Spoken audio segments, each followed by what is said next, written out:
Insécurité, mais il y a aussi des gens qui vivent dans des tunnels, dans des recoins, dans des zones qui sont quand même invivables et surtout qui est inacceptable dans une ville comme Paris. J'y suis allée, aucun élu n'y va. On en parle avec l'un des principaux concernés, le maire de Paris-Centre, Ariel Veil. Bonjour. Bonjour. Bonjour Ariel, merci d'être sur Sud Radio aujourd'hui avec nous.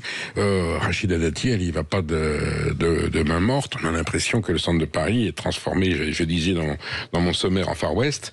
En tout cas, une zone de non-droit. Je ne pense pas que ce soit votre version des faits. Non, évidemment, c'est ridicule. Vous savez, j'arrive du Conseil de Paris qui a commencé ce matin, où j'ai déjà eu le droit, Rachida Dati, diverses d'ailleurs élus, qui ont tous en commun d'ailleurs d'avoir 20, 30 ans de vie politique. Moi, je ne viens pas de ce monde-là. J'ai travaillé pendant très très longtemps avant d'être en politique. Et je crois que les gens en ont marre des effets de manche, des effets de scène. Bon, il faut pas se payer de mots, mais les gens attendent des réponses concrètes. Donc, évidemment, pas une zone de non-droit. Tout à l'heure, vous parliez de l'Ukraine. Enfin, un peu de décence quand même. On est au Halles. On est d'ailleurs dans un lieu qui, en réalité, est beaucoup plus facile à fréquenter aujourd'hui, mais où, effectivement, il y a de la misère, il y a de la toxicomanie, il y a des difficultés. Au passage, d'ailleurs, parler de zone de non-droit, de Far West, vous l'avez évoqué, c'est discourtois pour la ville, mais ça passe encore. Mais pour le collègue de Madame Dati au gouvernement, maintenant le ministre de l'Intérieur, qui a été, vous le savez, ces dernières années préfet de police, Laurent Nunez, et moi je tiens au contraire à saluer un grand flic, si je peux dire que c'est des choses comme ça. En tout cas, un grand partenaire. On n'est pas forcément de la même famille politique, d'ailleurs, je ne sais pas quelle est la sienne, parce que c'est surtout un grand professionnel, mais on travaille avec lui depuis des années, et la situation de sécurité au Halles, elle est bien plus grande. Alors il faut rentrer dans le détail pour vous dire pourquoi, effectivement, il y a des zones encore qui sont très compliquées, mais globalement, on travaille avec tous les acteurs, et on est tous d'accord pour dire qu'on a fait un travail phénoménal ces dernières années. D'ailleurs, le préfet de police, autre mensonge, moi je vois pas l'intérêt en politique de raconter des bobards, quoi. Autant dire les choses, et je m'engage à vous dire les choses sans phare et sans filtre.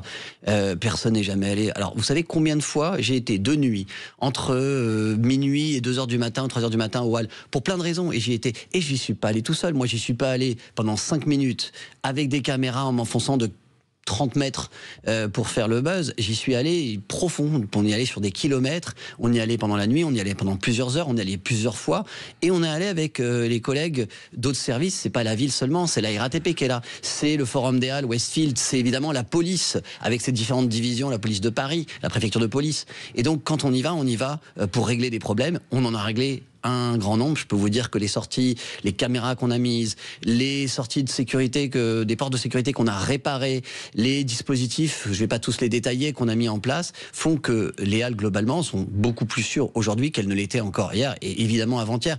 Moi je suis un enfant du quartier, je me rappelle quand on descendait au Forum des Halles, qu'on prenait les marches le soir, on avait les boules, et les habitants ils vous en parlent, et la toxicomanie c'est pas nouveau, et on a connu l'héroïne, etc. Donc aujourd'hui, globalement, le Forum des Halles est extrêmement sécuritaire. On a d'ailleurs l'endroit le plus fréquenté du monde. Vous savez que c'est la plus grande gare souterraine du monde. Il y a aussi le plus grand centre commercial avec Westfield, Unibail du monde. Vous avez le cinéma le plus fréquenté du monde. Vous avez la piscine, je crois, la plus fréquentée du monde ou d'Europe. Enfin, on n'a que des superlatifs, on n'a que des records. Bon, les gens, ils viennent pas dans une zone de non-droit, hein. C'est le centre de Paris, c'est par là qu'on arrive, c'est par là que le monde entier vient. Et globalement, ça se passe très bien. C'est vrai, on a une difficulté, on a eu, surtout ces derniers mois, et depuis quelques mois, une difficulté, parce que, au fond, parce que la RATP fait bien son travail, parce que la préfecture de police fait bien son travail, parce que la ville aussi a bien fait son travail, et ben il y a quelques malheureux, effectivement, qui sont pour une partie toxicomanes et pour une partie non, qui sont juste des gens qui vivent à la rue et qui sont repoussés finalement de plus d'endroits. Et c'est pas une critique de dire ça, mais ils ont été repoussés du métro, ils ont été repoussés du Forum des Halles, ils ont été repoussés de pas mal d'endroits dans Paris. Vous savez qu'il y a eu des évacuations de campements, je pense à Forceval, où il y avait la colline du Crac, etc.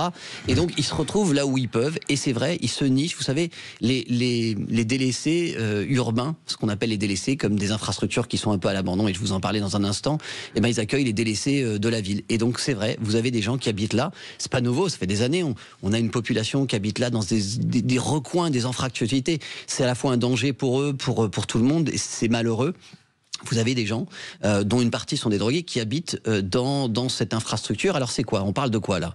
On parle véritablement des ouvertures, certaines ont été murées, ne servent plus, vous savez, ces tunnels, des halles qui font des kilomètres en réalité, qui sont une infrastructure dont il va falloir qu'on fasse quelque chose parce qu'elle ne sert plus à ce à quoi elle avait servi, c'est-à-dire de grandes super routes géantes, de super périphériques en plein milieu de la ville. C'était l'architecture des années 70. Je le pratique souvent. D'ailleurs, quand j'ai des amis qui viennent, comme on dit de province, je les promène dessous, on ressort, ils disent mais c'est incroyable, il y a une ville souterraine. Pour autant, Ariel Veyne, vous ne pouvez pas nier qu'il y a des problèmes sociologiques dus au développement, j'allais dire, de cet urbanisme qui est en permanente recomposition.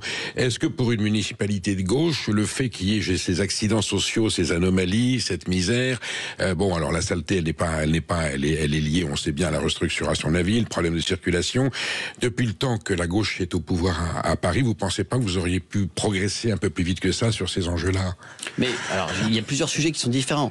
Il y a le pullulement des personnes qui sont à la rue, que ce soit des publics de migrants. D'abord, c'est des publics qui sont très différents et qui obéissent à des logiques qui sont très différentes. On parlera, si vous voulez, dans un instant des tentes et de la mise à l'abri. Et là, je suis moins sympa sur le gouvernement. C'est la responsabilité du gouvernement de mettre les gens à l'abri. Et malheureusement, aujourd'hui, c'est un vrai scandale qu'on ait des campements dans Paris, y compris au centre de Paris et un peu partout, des gens qui devraient être... On a les moyens en France, mais si on a une dette extraordinaire, on a les moyens de mettre tout le monde à l'abri. Sur la toxicomanie, on a énormément de progrès, mais je vais vous opposer un autre discours. C'est-à-dire qu'on a des services sociaux qui sont là, qui documentent, qui vont au contact, qui accompagnent ces publics et qui les accompagnent, y compris vers une sortie de la toxicomanie. Mais j'entends aujourd'hui des gens qui connaissent rien au sujet et qui disent tout d'un coup il faut pas accompagner les publics, il faut les sortir de la toxicomanie. Et comment vous faites si vous n'avez pas accompagné ces gens dans leur sécurité, dans leur santé?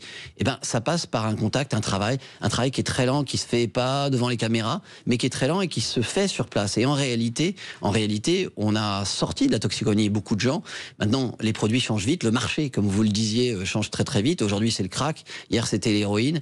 Et effectivement, c'est le narcotrafic. D'ailleurs, je cite François Hollande, qui était dimanche à la convention à côté de moi et qui disait le narcotrafic, il disait c'est pire presque que le terrorisme. Je ne sais pas si j'irai jusque-là, mais c'est un fléau. C'est un fléau parce qu'il se nourrit de nos addictions, de nos faiblesses, de notre société. Et nous avons des gens qui sont extraordinairement organisés et professionnels. Et donc là, la véritable priorité, c'est démanteler les réseaux de trafic. Et c'est ça qu'on fait avec la préfecture de police. Récemment, il y a eu au Hall même des réseaux qui ont été démantelés. Alors ça prend du temps. C'est pas évidemment d'arrêter les 2-3 gars qui sont là et qui consomment, qui marchent. Il faut remonter les filières, il faut serrer les commanditaires. Et c'est ce qu'a fait la préfecture en très bonne intelligence avec nous. C'est compliqué d'en parler. Je disais, c'était assez frustrant pour moi de ne pas pouvoir parler de ce qui était en cours, mais c'était en cours.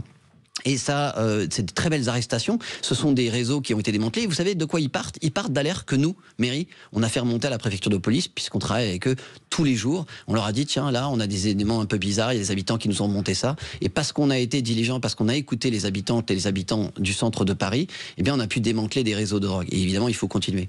Maud Koffler. Alors, ça peut être difficile à imaginer pour ceux qui nous écoutent, mais on parle quand même d'environ 300 à 400 personnes dans les tunnels des Halles. Alors, sauf si maintenant ça a changé, parce que là, vous venez de nous dire que finalement, ça va mieux. Et il y avait eu effectivement des riverains, pas mal de riverains excédés qui avaient réussi à lancer un collectif et une pétition, 300 signatures pour lutter contre tout ça. On vous avait reçu il y a quelques semaines pour répondre justement à une boulangère de la rue Turbigo qui était impactée par ce phénomène. Aujourd'hui, vous dites, Ariel Veyne, je rappelle que vous êtes le maire de Paris-Centre, vous dites que les choses ont été prises en compte, en considération et que tout va mieux. Non, je dis pas, en tout cas, je dis pas que tout va bien. La nuance est importante. Je dis que nous avons d'abord globalement, par rapport à il y a 10 ans, par rapport à 20 ans, et c'est pas moi d'ailleurs qui le dis, c'est le préfet de police au Conseil de Paris il y a un mois, au dernier Conseil de Paris, qui dit évidemment on est dans une situation qui est incomparable parce que les Halles étaient il y a encore 10 ans et a fortiori il y a 20 ans.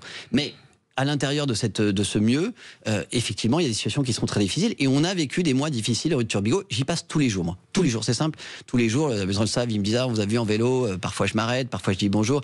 Je vais chez le buraliste, comme vous disiez tout à l'heure. On s'arrête, je demande, je prends le pouls. Et vous savez, je suis pas le seul à passer. Ma police municipale, la police municipale de Paris, qui n'a que 3 ans, elle passe 3 à 4 fois par jour. On les fait passer au moment de l'arrivée dans les écoles, à 8h15, 8h30. Puis on les fait passer à des moments un petit peu différents. Et ils se coordonnent avec la police nationale. Je vous rappelle que la police de Paris, elle a des unités qui n'existent quasiment que au centre de Paris, la brigade territoriale de contact, la BAC évidemment, ils ont des effectifs de toutes sortes, en roller, en vélo, en voiture qui passent. Il y a tout le temps une présence là. pour rassurer les habitants et pour rassurer les commerçants. Ça se joue sur quelques mètres de trottoir et on parle pas de 300 personnes. Alors moi je n'ai jamais vu ces chiffres. Je sais pas c'est le Parisien. J'ai jamais vu des chiffres de cette nature-là. La ville estime qu'il y aurait une 50aine de personnes. La réalité, de vous à moi, on n'en sait rien. Ça change d'une nuit à l'autre, ça change un petit peu.